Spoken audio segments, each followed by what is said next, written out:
Assalamualaikum warahmatullahi wabarakatuh. Bismillah, alhamdulillah, wassalatu wassalamu ala rasulillah Sayyidina Muhammad ibn Abdillah wa ala alihi wa sahbihi wa mawala amma ba'du. Faqalal ulama faqalat Bilqis kama qala Allah ta'ala Rabbi inni zalamtu nafsi wa aslamtu ma'a Sulaimana lillahi rabbil alamin. Sahabat channel Rahmatul Ummah, kita lanjutkan tentang kisah pernikahan Nabi Sulaiman alaihissalam dan Ratu Bilqis. Di video yang telah kami tayangkan di bagian pertama bahwa kami mohon maaf, Ratu Bilqis dan pengikutnya bukan beragama Majusi, tapi suatu kerajaan yang menyembah dewa matahari. Juga kekuasaan Nabi Sulaiman alaihissalam selain meliputi negara Mesir, meliputi Baitul Maqdis yang berada di Palestina, juga meliputi negara Irak. Betapa luasnya kekuasaan Nabi Sulaiman, termasuk Mesir, Palestina, Baghdad, itu kekuasaannya. Sehingga dalam kisah ini diceritakan sabda ulama, summa sa'alaha Sulaiman ahakadha arsuki. Setelah menerima surat dari burung hudhud dari Nabi Sulaiman, Ratu Bilqis membacanya, bahwa dalam isi surat Nabi Sulaiman alaihissalam menganjurkan agar Ratu Bilqis dan pengikutnya jangan menyembah dewa matahari, tapi menyembahlah kepada Allah, Tuhan segenap alam.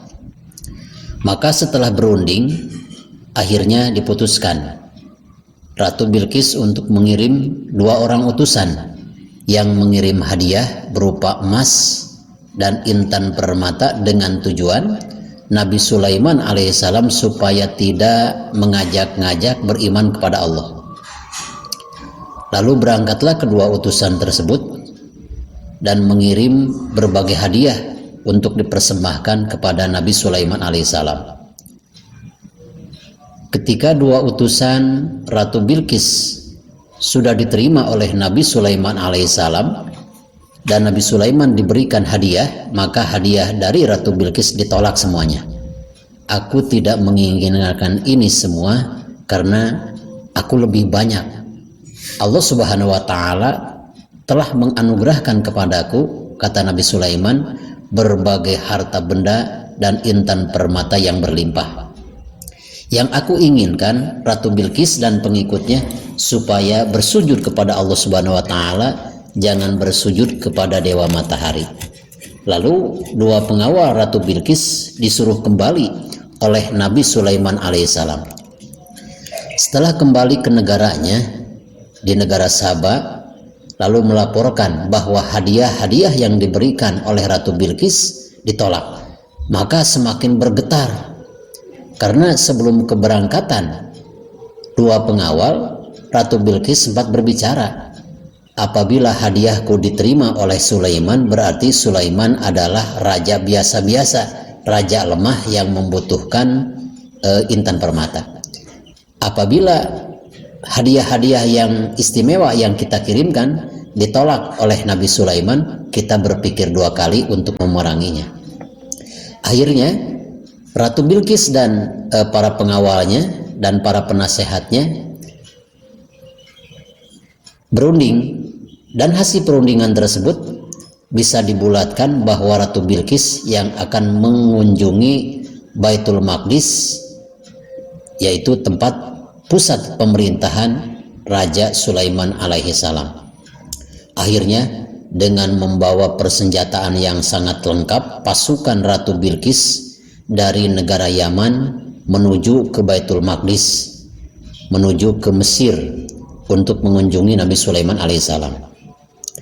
Setelah sampai di negara kerajaan Nabi Sulaiman alaihissalam, maka ada berita dari burung hudhud yang memberitakan, kata burung hudhud, wahai Nabiullah Sulaiman alaihissalam, bahwa Ratu Bilqis dan rombongannya segera tiba di istana ini untuk mengunjungi kerajaanmu. Lalu Nabi Sulaiman alaihissalam berunding dengan para tentaranya dan para penasehatnya. Sebelum Ratu Bilqis singgah di kerajaan kita, maka siapakah yang sanggup memindahkan keraton atau istana singgasana Ratu Bilqis sekarang? Lalu ada jin yang berkata, aku sanggup memindahkan istana singgasana Ratu Bilqis. Kata Nabi Sulaiman alaihissalam, berapa lama yang engkau perlukan untuk memindahkan singgasana Ratu Bilqis ke tempat ini? Kata jin itu, sebelum engkau beranjak dari tempat dudukmu. Lalu ada lagi salah satu pengawal Nabi Sulaiman alaihissalam yang bernama Asif bin Burhaya. Aku bisa memindahkan singgasana Ratu Bilqis lebih cepat dari itu. Kata Nabi Sulaiman, wahai Asif bin Burhaya, berapa lama engkau bisa memindahkan singgasana Ratu Bilqis ke tempat ini? Kata Asif bin Burhaya, sebelum engkau berkedip. Lalu berdoalah Asif bin Burhaya, merupakan patih daripada Nabi Sulaiman alaihissalam. Maka dengan kudrat iradat Allah subhanahu wa ta'ala dan dengan izin Allah, ternyata apa yang dikatakan oleh Asif bin Burhaya menjadi kenyataan. Sebelum Nabi Sulaiman alaihissalam berkedip, ternyata singgasana Ratu Bilqis sudah ada di hadapan Nabi Sulaiman alaihissalam. Semuanya bertakbir, bersyukur kepada Allah subhanahu wa ta'ala. Maka setelah Ratu Bilqis datang ke kerajaan Nabi Sulaiman alaihissalam, lalu berdialog, banyak keanehan-keanehan yang luar biasa yang dilihat oleh Ratu Bilqis. Nabi Sulaiman alaihissalam telah memahami apa yang ada pada perasaan Ratu Bilqis. Akhirnya Nabi Sulaiman alaihissalam bertanya kepada Ratu Bilqis, aha kadza arsuk, apakah ini istana singgasanamu yang di negara Sabah? Qalat ka'annahu huwa, kayaknya iya. Jadi jawaban dari Ratu Bilqis itu adalah jawabnya kayaknya iya, tidak mengucapkan iya dan tidak mengucapkan tidak. Kenapa? Sebab kalau mengucapkan walam takul na'am li'annahu mughayyarun, Ratu Bilqis tidak mengucapkan iya karena apa? Banyak perubahan-perubahan dari singgasana yang berada di kerajaannya, masa bisa pindah ke negara ini. Juga tidak mengucapkan tidak. Karena apa?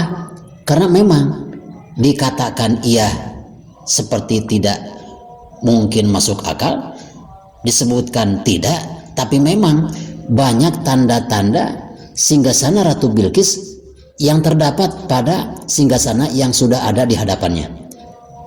Masya Allah. Summa amaroha Sulaiman antadkhula sorha, lalu mempersilahkan Nabi Sulaiman alaihissalam kepada Ratu Bilqis untuk memasuki istananya. Dan Ratu Bilqis segera memasuki istana Nabi Sulaiman alaihissalam. Ketika hendak masuk Ratu Bilqis ke istana kerajaan Nabi Sulaiman, paroati juzaz alal ma'i pahasabathu lujjatan wa kasyafat ala sakoiha paro'a Sulaiman, inna laisa fiha syai'un minal uyub wan nuqsoh.